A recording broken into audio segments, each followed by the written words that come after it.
주말 사이에 사우디아라비아의 석유시설 두 곳이 공격당했고 그 여파로 오는 국제유가가 무려 19%나 폭등했습니다. 중동 정세 일촉즉발이다 이런 얘기가 나오는데 아산정책연구원 중동센터장이시죠. 장지향 박사를 연결해 보겠습니다. 장 박사님 안녕하세요. 네, 안녕하세요. 도대체 어디를 공격당했길래 사우디아라비아 석유 생산이 반토막 났다고 그래요? 예, 맞습니다. 지금 두 곳을 공격을 당했는데 첫 번째 이 아브카이크라고 하는 이 정제 시설이 사우디 수출 원유 대부분이 꼭 거쳐야 되는 곳이고요. 그러니까 이 사우디 최대 국영 회사인 아람코가 세계에서 가장 큰 국영 회사인데 예. 그 중에서 가장 큰 시설입니다. 그리고 그 두 번째 피해 지역이 쿠라이스 유전인데 사우디에서는 가와르라는 최대 유전 다음으로 큰 유전입니다. 네, 유전 한 곳, 정제 시설 한 곳 그렇군요. 예, 맞습니다. 그러니까 생산량이 반토막? 네, 반토막이 났다라고 하네요. 사실 이번이 처음이 아닌데 이번이 유독 피해가 컸던 것 같습니다. 그 이유는 뭐예요? 그 예멘 후티 반군이 자신들이 드론을 날렸다라고 하는데 이 드론을 날린 게 지금까지 지난 2년간 한 100여 차례이거든요. 이야, 100여 차례. 네네. 예. 그런데 이제 드론을 자꾸 날리다 보니 자기 자신들도 이제 정확한 타격 지점을 좀 더 배워갔을 테고. 예.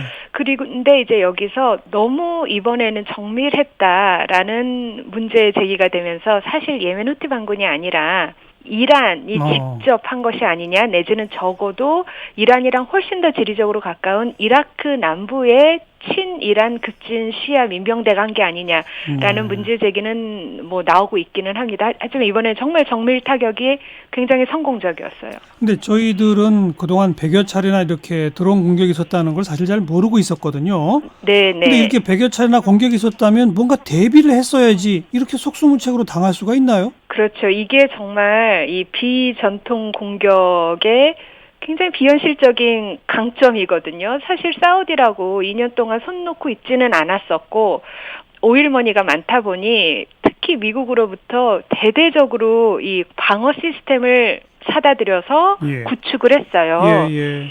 그런데 말씀드렸듯이 드론 테러 공격이나 이렇게 연에 폭탄을 날려서 보낸다든지 풍선에 폭탄을 날려서 보낸다든지 하는 굉장히 전근대적인 방법으로 공격을 할 경우 최첨단 방어 시스템이 무용지물이죠.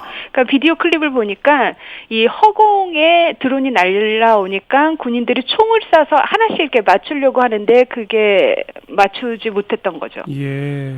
첨단 방어 시스템이 있어도 드론 공격에는 무력하더라. 네네. 좀 아까 이제 장 박사님께서 예멘 반군, 이란 언급하셨는데 먼저 예멘 반군은 이제 자기들이 했다 그러고 그동안 100여 차례는 예멘 반군이 그동안 한 게 맞는 거죠. 네네, 그런 것 같습니다. 예멘 반군은 왜 사우디 석유시설을 공격하죠?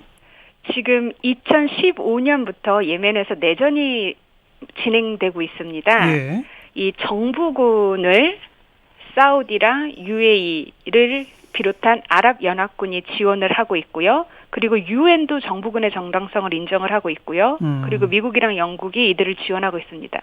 그리고 이 예멘 정부군에 맞서는 이들이 지금 드론 공격을 2년간 해온 예멘 후티 반군인데 바로 이란에서 지원을 하고 있습니다. 그래서 이 드론 공격 후에 예멘 반군이 우리가 했다라고 하면서 사우디 너희가 예멘 내전에서 개입을 멈춘다면 우리도 그만 공격을 하겠다라고 얘기를 하면서 예멘 내전의 사우디 개입이 드론 공격의 원인이라고 대대적으로 밝히고 있습니다. 네. 근데 아까 장 박사님도 언급하셨고 미국의 폼페이오 장관도 이란이 배후다, 이란이 직접 했을지도 모른다라고 하셨잖아요. 네네. 근데 지금 미국하고 이란은 다시 좀 협상을 통해 풀어보자, 정상회담 논의하고 그러지 않나요? 그랬었죠. 제가 보기에는 지금 또 다시 이란이 미국의 동맹국인 사우디를 간접적이든 직접적이든 공격을 하고 있지만 동시에 아까 말씀하신 이런 외교적인 행보 내지는 비밀 테이블에서 만나려고 하는 계획 역시 계속 진행되고 있는 걸로 알고 있습니다. 그러니까 두 전략을 미국이나 이란이나 동시에 쓰고 있거든요. 그래서 주로 이제 미디어를 통해서 뭐 상대방을 뭐 비난한다거나 이런 거는 보통 국내 청중용이라면 예. 뭐 이라크나 UAE에서 뭐 이렇게 비밀 협상 테이블을 만들어서 만난다든지 그래서 어느 선까지 서로 양보해 줄 수 있는지 이런 걸 타진해 보는 거는 예. 그야말로 뭐 그 사람들이 생각하는 각 나라 사람들이 생각하는 자신들의 국익, 실익을 위해서 또 계속 예. 뭐 추진을 하고 있는 거죠. 그러니까 미국, 이란 모두 투트랙이다. 네, 맞습니다. 당장 국제유가가 급등했는데 미국은 뭐 전략 비축 물자를 풀기로 했고 앞으로 어떻게 될까요? 이 사우디가 말씀드렸듯이 첫 번째 당하는 공격이 아니거든요. 그래서 나름 내구성이 좀 길러진 것 같습니다. 예. 올해 5월에도 정유시설이 공격을 받았고 지난달에도 유전이 공격을 받았는데 바로 복구를 해서 한 이틀 만인가 재가동을 했거든요. 예. 이번은 그보다 피해가 크다라고 하지만 재가동에 총력을 다할 것이고 특히 왜냐하면 이 사우디 아람코 세계 최대 국영회사가 해외 상장, 이 기업 공개를 앞두고 있기 때문에 그야말로 이미지 관리가 가장 중요한 시기입니다. 그래서 이를 위해서라도 지금 전 세계가 주목을 하고 있기 때문에 재가동을 정말 한번 잘해보려고 할 테고 그리고 이제 말씀하셨듯이 미 정부에서 전략 비축유를 풀 것이다라고 했고 올해부터 세계 최대 원유 생산국이 사우디가 아닌 미국이라고 하거든요. 맞아요. 셰일 혁명이라서요. 그렇기 때문에 행이든 불행이든 사우디의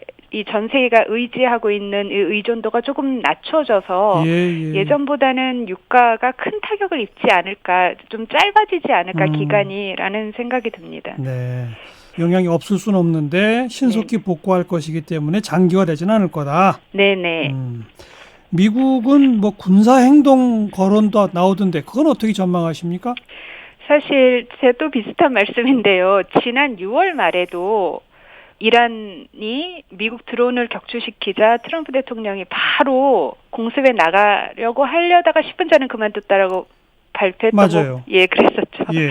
지금도 무슨 뭐 장전 완료가 됐다라고 하지만 트럼프가 정말로 전쟁을 일으키려고 한다면 미국의 동맹국들, 중동에 있는 미국 동맹국들이 말릴 겁니다. 그러니까 사실 지금 미국은 자국 우선주의를 내세우면서 계속 철군하고 중동에서 빠지고 있거든요. 그래서 만약에 미국이 이란을 이렇게 건드릴 경우 이제 그래서 이란이 자극을 받아서 반격을 할 경우 이 고스란히 피해는 미국이 아닌 미국의 동맹국인 사우디, UAE, 이스라엘에게 돌아갈 거거든요.